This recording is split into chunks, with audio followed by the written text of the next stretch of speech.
আসসালামু আলাইকুম। জোহা ইবনে মামুন চ্যানেলে সবাইকে আমন্ত্রিত।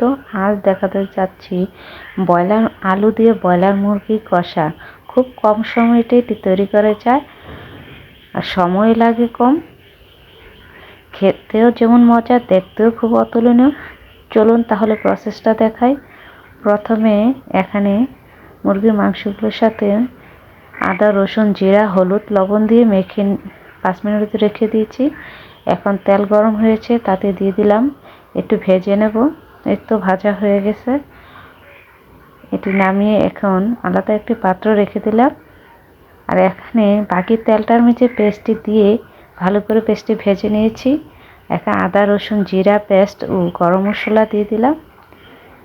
এখানে 1 কাপ দইও মিক্স করে দিলাম। এই তো দেখুন কষানো প্রায় হয়ে গেছে। এখানে এক্সট্রা একটু ভাজা মশলা রেখেছিলাম, সেটা দিয়েছি।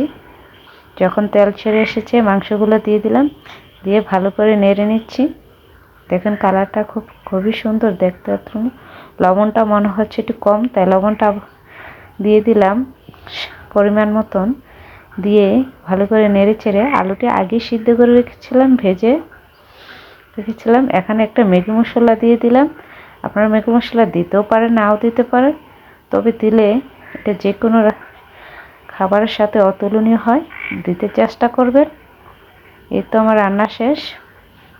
দেখুন দেখতে যেমন লোভনীয়, খেতেও খুব মজা। সবার কাছে পছন্দ হবে। ভালো থাকবেন। আসসালামু আলাইকুম।